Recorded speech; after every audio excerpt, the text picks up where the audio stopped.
Fuck her right in the pussy.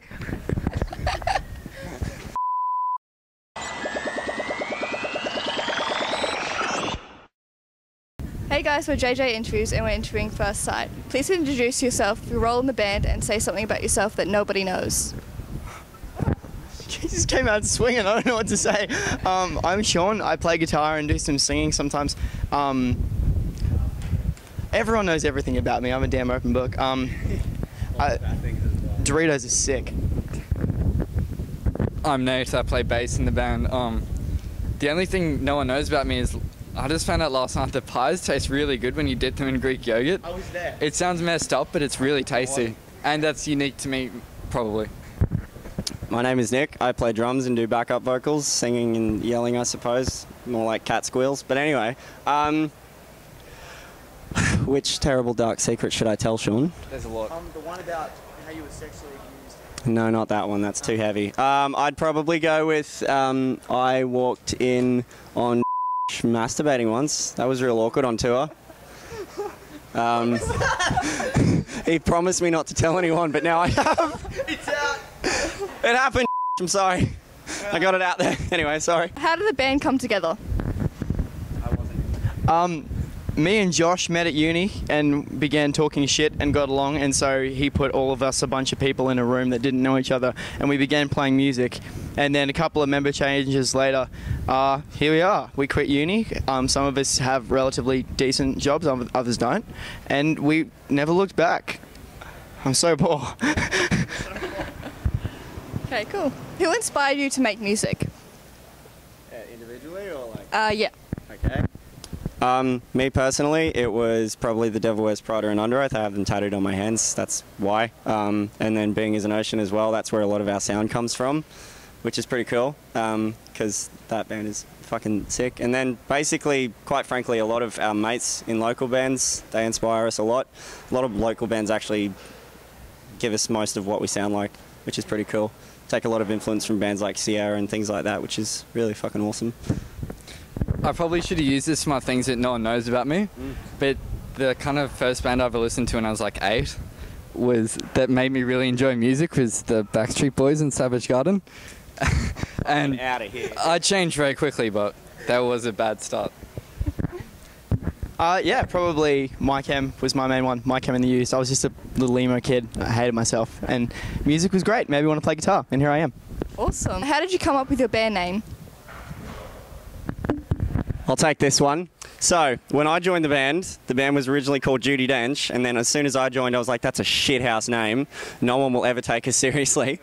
And then, yeah, they all agreed. And then because I'm such a Devil Wears Prada fan, I decided that it would be a great idea to look through their track listing, and I found First Sight and A Sailor's Prayer, and they thought if we named our band A Sailor's Prayer, it would be like... Sound like a gay sailor's porno. Yeah, that one, Gay Sailor's Porno. So we chose First Sight, and yeah, that's pretty much how we came across the name. But we tell people it's like love at first sight and deep and meaningful. We actually just stole it from another band. Okay, so for people who don't know your band, briefly describe yourselves in 5 words. Feelings, feelings, feelings, feelings, feelings. Nate's just said feelings. But I would add also probably maybe energetic feelings, maybe some circle pits. We don't really break down unless it's emotionally breaking down. You're well over your word count, dude. I'm over the word count, so... Give me the microphone. 5 words, I would say feelings, crowd participation, circle pits, breakdowns, wimpy breakdowns, jumping, a lot of jumping. That's 90% of what we do. That's 5? Yep. Well, circle pits are Crying. 2 words at least. Cool. If you were a superhero, what superhero would you be? Spider-Man for sure. Yay. Batman's dope.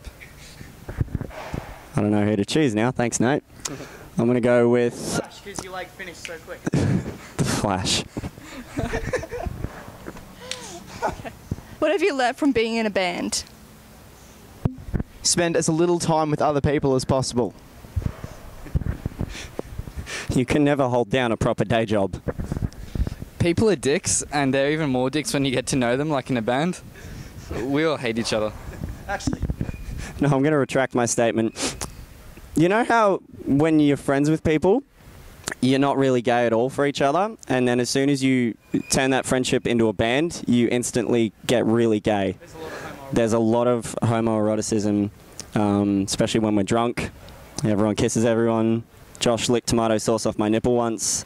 That was to get with a chick though, which is really, really poor planning. And he was really drunk as well, so that's how that goes. Okay. For this question, I'm going to stand over here. Do your best impression of a crazy mosh pit? Oh. Wait, okay, well, Nick's taking up all the pit. I'm normally over here crying.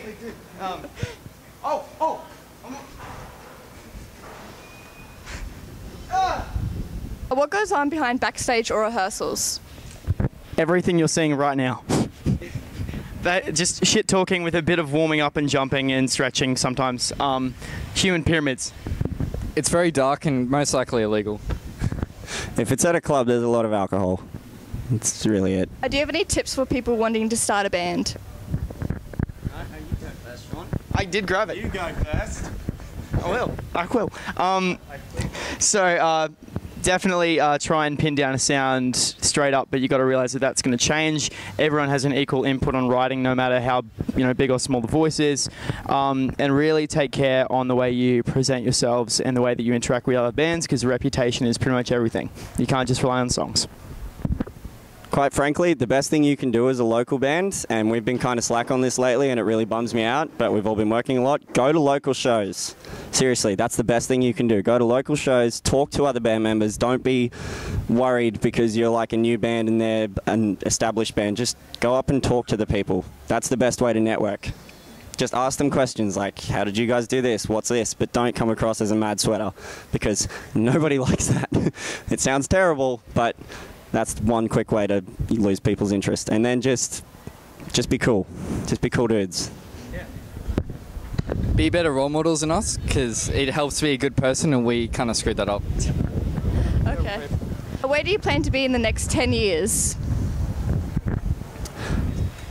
Hopefully not dead, with the amount of alcohol we consume, but honestly, probably touring other countries regularly, and have at least 3 or 4 albums out. That would be lovely, and hopefully with the same members.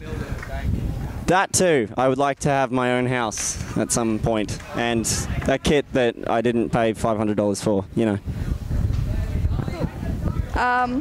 you have any new music or shows coming soon?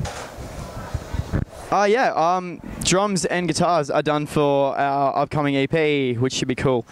Bass is this Sunday. Tones are going to be sick, and that's pretty much that. And yeah. Fuck off, Nate.